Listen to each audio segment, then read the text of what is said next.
Berbeda dengan globalisasi pasar, globalisasi produk mengacu pada bagaimana sumber barang dan jasa itu dapat diproduksi di negara lain atau di tempat lain karena dia ingin memanfaatkan perbedaan biaya atau dia yang lebih murah atau keberadaan endowment faktor yang lebih baik atau lebih efisien di negara di mana produksi dituju. Biasanya memang faktor produksi seperti tenaga kerja, tanah, dan modal merupakan hal penting dalam menentukan kemana produksi akan diarahkan, ke negara mana, dan itu berarti kemana investasi akan dilakukan. Globalisasi produksi juga secara historis memang masih terbatas pada perusahaan manufaktur kebanyakan, tapi semakin banyak perusahaan mengambil keuntungan. Yang terakhir-terakhir ini adalah perusahaan-perusahaan yang terlibat dengan jasa internet maupun perusahaan-perusahaan yang berkaitan dengan teknologi digital yang bisa memberikan layanan yang lebih luas bahkan melalui teknologi informasi saja. Pengalihdayan kegiatan yang produktif yang tujuannya adalah menghasilkan produk yang bersifat global. Jadi mereka menginginkan bahwa mereka bisa melakukan produk besar-besaran yang semua faktornya sudah dihitung dan itu adalah negara paling efisien, lalu mereka melakukan produksi global dari sana untuk pasar internasional. Hambatan yang terjadi pada globalisasi produksi adalah hambatan formal dan informal khususnya untuk perdagangan, karena itu juga terkait dengan perdagangan barang keluar maupun masuk dari negara tempat di mana barang itu diproduksi.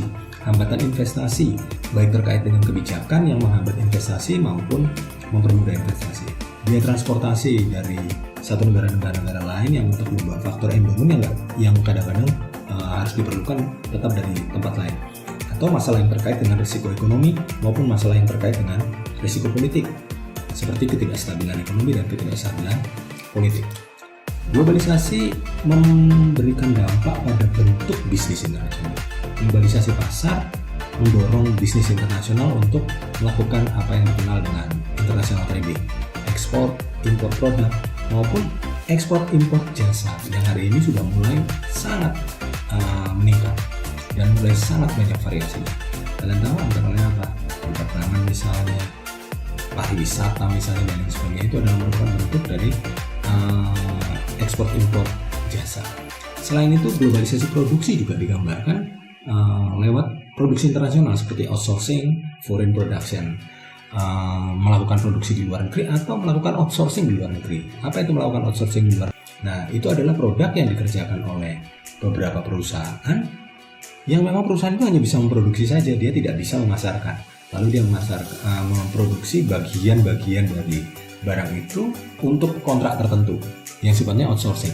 Lalu kemudian dia memberikan kepada perusahaan yang menyewa dia atau mengontrak dia, dan perusahaan pengontrak tadi merakit barang itu menjadi produk jadi dan memasarkannya secara internasional. Itu sangat banyak sekali terjadi model seperti itu, terutama kalau kalian nonton video tentang Tiongkok dan bagaimana Tiongkok maju soal itu.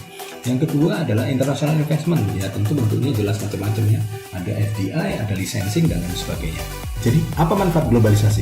Globalisasi pasar memberikan manfaat pengurangan biaya pemasaran karena pasarnya berada dekat dengan produksinya. Globalisasi pasar juga memberikan kemungkinan dan peluang untuk pasar yang baru. Globalisasi pasar juga memberikan kemungkinan untuk memperoleh pendapatan baru dari pasar yang baru. Sedangkan globalisasi produksi dia memberikan manfaat, dia dapat mengakses banyak biaya rendah dari faktor produksi, bisa faktor endowment karena labor atau faktor endowment karena sumber daya alat.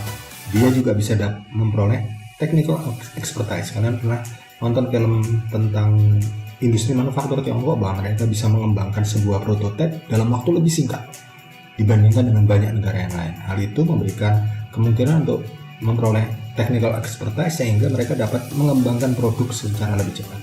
Lalu yang paling penting adalah memperoleh input yang lebih murah dari daerah yang menghasilkan input. Dan itu merupakan manfaat dari globalisasi. Globalisasi bukan tidak punya ukuran. Ada ukuran globalisasi tentang bagaimana derajat sebuah negara terintegrasi dalam globalisasi. Itu terdiri dari 4 indikator. Yang pertama, keterlibatan politik, bagaimana negara ini terlibat dengan kegiatan integrasi dengan negara-negara lain. Yang kedua, konektivitas teknologi, bagaimana penggunaan internet dan lain sebagainya. Lalu kemudian kontak pribadi dan koneksi internasionalnya. Dan bagaimana integrasi ekonominya dalam bentuk perdagangan maupun investasi, aliran modal, portofolio, dan lain sebagainya. Dan Arte Kearney itu memberikan sebuah referensi tentang bagaimana mengukur atau memberikan indeks pada kebijakan perdagangan, kebijakan globalisasi internasional yang didasarkan pada 4 aras itu tadi. Dan hasilnya seperti ini kalau kita ukur.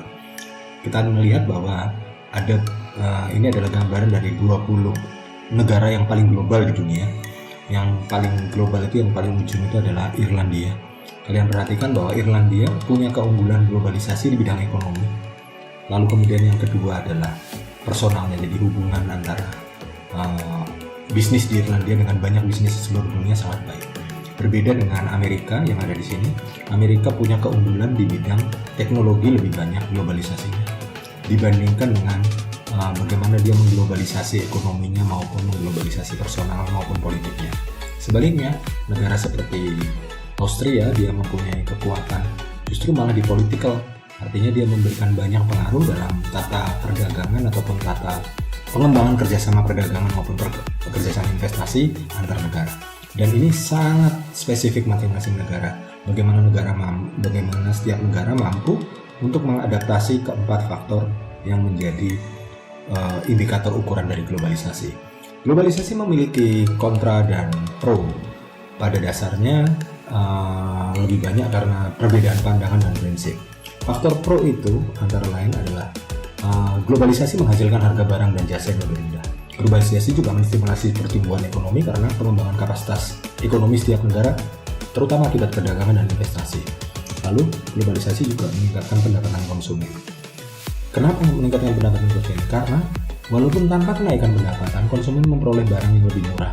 Itu memberikan efek income pada konsumen, sehingga konsumen menerima utilitas lebih dengan pendapatan yang sama. Globalisasi juga dapat menciptakan pekerjaan baru apabila itu terkait dengan investasi.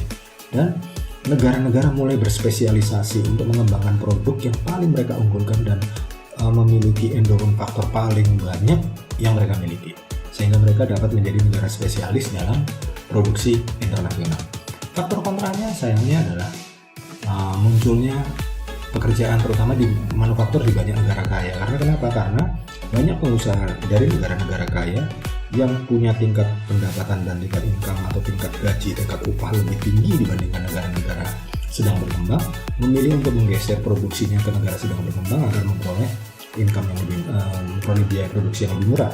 Dan ini menyebabkan kerusakan sistem tenaga kerja di negara-negara maju. Tingkat upah pekerja yang tidak terampil di negara maju menurun karena berkompetisi dengan negara-negara yang sedang berkembang.